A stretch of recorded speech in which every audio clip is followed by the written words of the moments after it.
How's it going, YouTube? It's KB Baby here, and today I know what you're asking if you're a member of the channel. Hey, haven't you been gone for like 9 months? What are you, some sort of lazy ingrate? And the answer is yes, sue me. Uh, but given the topic of today's video, you might actually take me up on that because we're talking about Ethan basically having to go to war with everybody, sue everybody, and do everything to protect his family because stalkers are coming after his children and Reddit is enabling them. And if you're wondering if that is, hyperbole, if that's an exaggeration or whatnot, the short answer is no, this is actually 100% real. There are a bunch of insane people that are doing everything in their power to completely, screw Ethan over. And, for a little bit there, I was kind of like, he got into bed here with Hasan. He's basically been digging this hole for himself. Why should I care? But it's gotten to the point where it's like, this, regardless in what you think of Ethan, innocent people are getting dragged into this. Like women and children. His wife, who is pretty much, well, his wife is a public figure technically, but like he's got his workers being dragged into this, and now his children are being dragged into this. So, yeah, I guess without further ado, I feel compelled to talk about this, so I'm back and I'm gonna talk about this. So, yeah, let's get into it. Now, I've actually got a lot of notes for this one, so I think I'm just gonna kind of read off of them, because I'm trying to get back into the swing of things. It's been a bit, so, forgive me.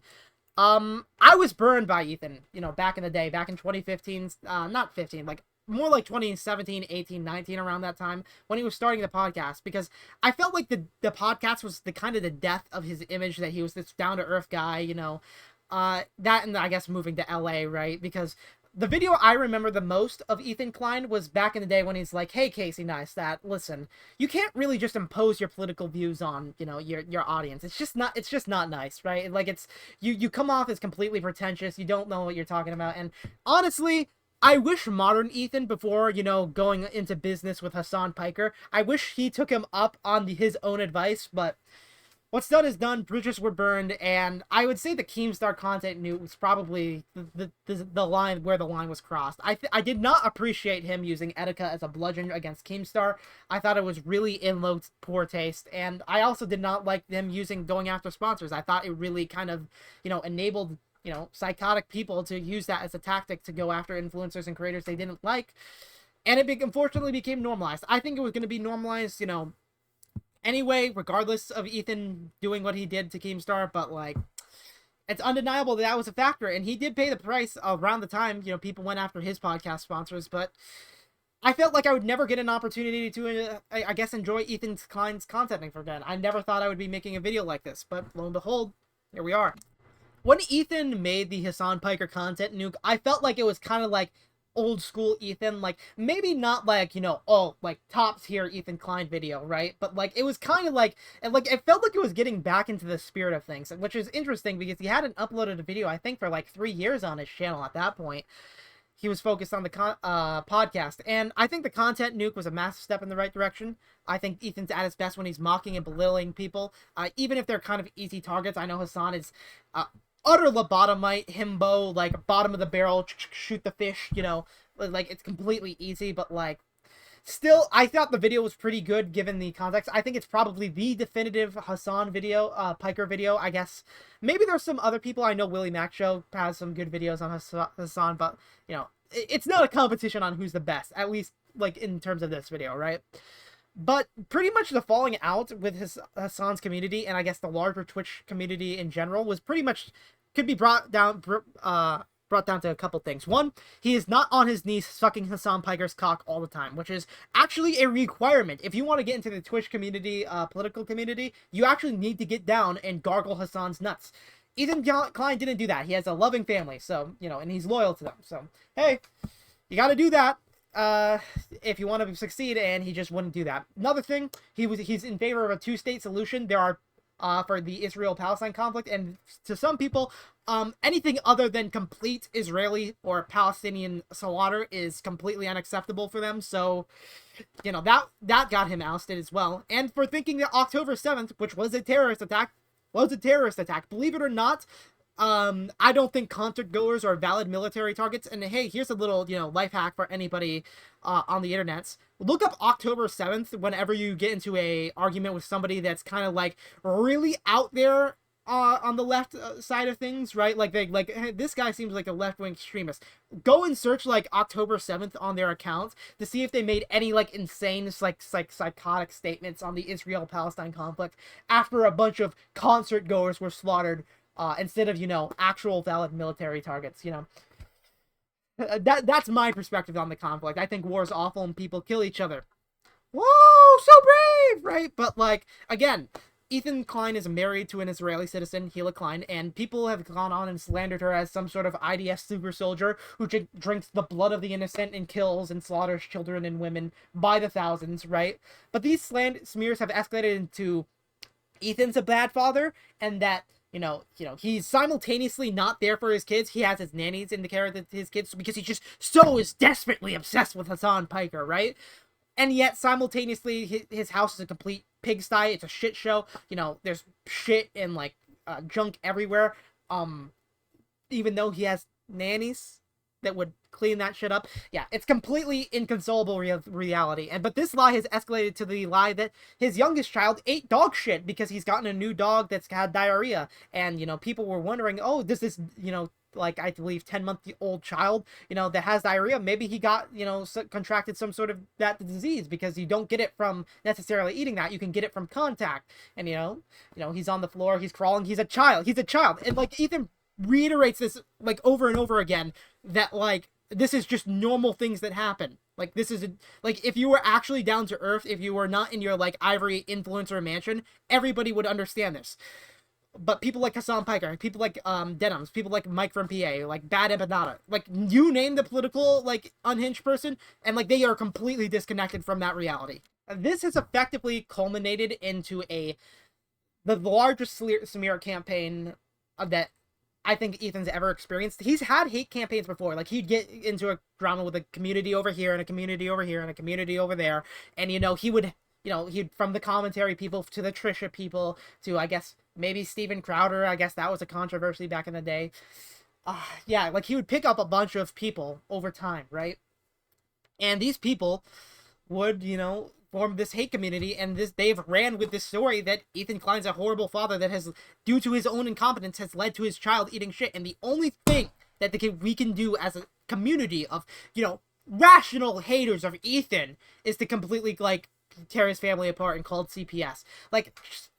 Like, and mind you, like, CPS were, like, basically being like, we have to go to your, like, children's school, you know, and interview them and stuff. Like, it was, like, a complete embarrassing shit show that no, like, father should have to, like, deal with, right? Like, I know people. I don't know if I said it in this take of the video. I've had to record this a bunch of times because I haven't made a video in 9 months, forgive me. But I don't know if I've said this or not, but I know a person, who's had, like, after in high school, they, like, had a bad falling out with their girlfriend. And, like, the only way their girlfriend knew how to get back at them was to call CPS and, you know, have a very awkward, very awful time, you know, with their families. Like, it was pretty rough for them, and I feel for them. So this is personal to me. And to have this happen to a YouTuber, all because they would just... They denounced, like, pretty much denounced a terrorist attack and, like, would not suckle fucking Hasan's nuts. It's so, like, it's disgusting, it's disgraceful, and I don't like to, although on my channel, I don't like to, like, you know, moral grandstand, but it's like, how could I not grandstand? This is just, like, awful. I don't know how anybody can defend it. And this hate campaign from these hate communities, these snark communities on Reddit, which have been completely unmoderated. By the way, like, nobody wants to moderate anything related to Ethan Klein on Twitch or Reddit. Like, you know, if you, like, if Ethan Klein says this in his video, which, by the way, if you have not watched the video, pretty much go watch. Are you really the last person? Sorry, YouTube, your ads are awful. But yeah, if you, like, want to get the full, like, details, just, like, go to that video and, like, watch it all. But, like, the gist of it is, like, Twitch won't moderate. Like, Twitch won't moderate Hasan's, you know, terrorist-loving friends or himself.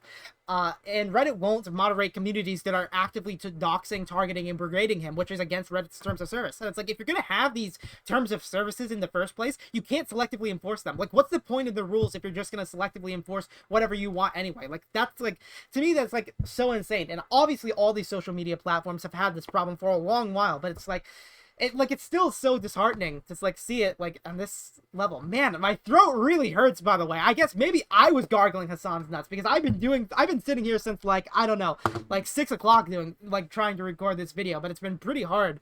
Man, I suck. But yeah, if it's not bad enough that Twitch's biggest lobotomites are effectively co-signing these massive hate campaigns against them, they're also, like, in my opinion, transparently anti-Semitic. Like, I saw like a bit of like Bad Abinata was banned on Twitch for going to like an IDF place and like trying to find a secretary so he can act out his fantasies of shooting Ethan Klein. Like, it's so fucking deranged, and like obviously anybody that were to do anything remotely similar would get like a 30-day ban or something like that, but he only got a week or whatever. And it's like, it's so clear that there's like a bias against Ethan, like Ethan's own like subreddit against like snark communities, like against Snark on Snark, which was like basically a subreddit mocking snark communities, was handed to a member, a mod of these snark communities.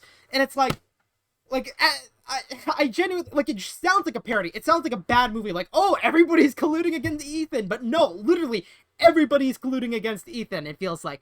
And he even points out that like Reddit and Twitch HQs are like not even a mile apart from one another. Maybe it was like maybe it was 12 miles, or maybe I'm thinking 1.2 miles. I don't know.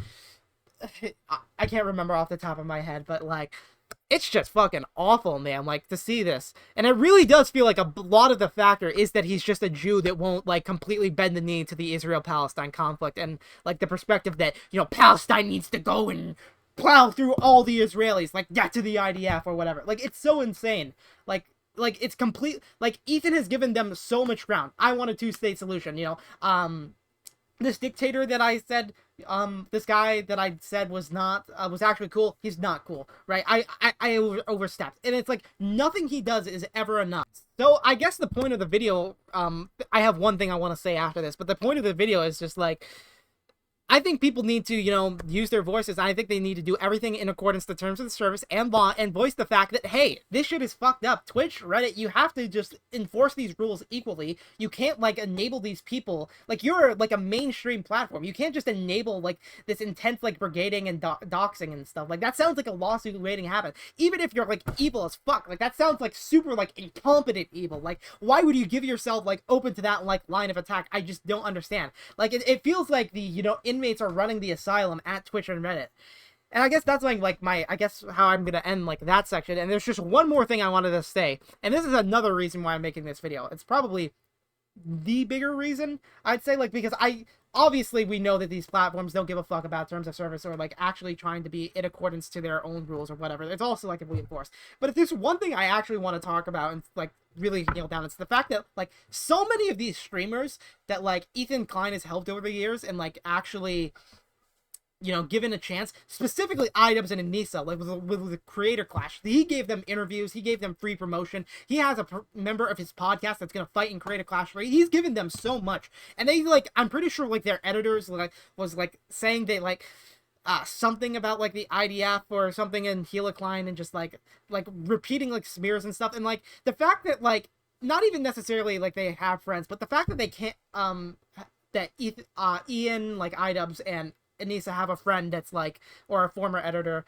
that's like going after Ethan like really hard, right? It's like, not even just that, it's just the fact that like you can't even make a tweet being like, hey, you know, we know they've been very open that they don't want to talk about the Hasan Ethan drama like at all, right? I believe they said it on one of their podcasts or whatever, or on their Twitter, I don't know. It's been hard enough to make this video, you know, please give me a break. And it's like, dude, like, the fact that you can't write a tweet being like, hey, I've been at Ethan's house, I know that he takes good care of his kids. It's like, it's so deranged. Like, it's so spineless and cowardly, especially, like, even, like, aside from, like, the morals. Like, from a practical sense, this person helped you with Creator Clash 1 and 2, like, definitively. Even though Creator Clash 2 was a complete failure of a charity event, at least, you know, he gave you a sporting chance. He gave you interviews. He gave you a person to fight in the event. It's like a large portion of Ethan's audience is, like, with Idubbbz, so why wouldn't you defend him? Like, why wouldn't you do that? It just makes no sense to me. Like, it's completely, like, it's not only amoral, it's completely impractical, and, like, Idubbbz is a spineless, pathetic fucking snake. And people like iDubbbz are spineless too. There are so many people that are just sitting on the fence hoping to ride it out when it's like, dude, Hasan's like a complete piece of shit, and like if he didn't have an audience, he would completely abandon his ass. It's so fucking pathetic, man, and it really like boils my blood to just like see this happening. And you know, I know this was more of a rant video. I didn't really have a bunch of like tweets on screen or like a video on screen. I normally like to do that to have like evidence to go by, but it's like, this video's been hard enough to record. Maybe you can even tell by my voice. I don't know how awful it's been. It's super sore. Again, I must have been gargling Hasan's nuts because, man, it's fucking awful, man. So, yeah, I guess with all that being said, I guess I'm just gonna end the video, man, because I got nothing much else to say. You know, getting back into the swing of things, I might make more content. Who knows? I don't know. If I do know, fucking, I would tell you. So, yeah. It's really annoying to spend an hour and a half on this video, but whatever. Excuse me. You roll with the punches, and hopefully my other videos are a bit better, more cohesive, more streamlined. Like, but to be fair, I haven't talked about a lot of this stuff on the channel before, so I had to get this context out some way so that people who, I guess, don't know do know. So, you know, maybe I'm being too hard on myself. And yeah, I guess with all that being said, I've been KB Baby. God bless your soul. Stay rad. Don't be bad. And yeah, I'm signing off. Peace.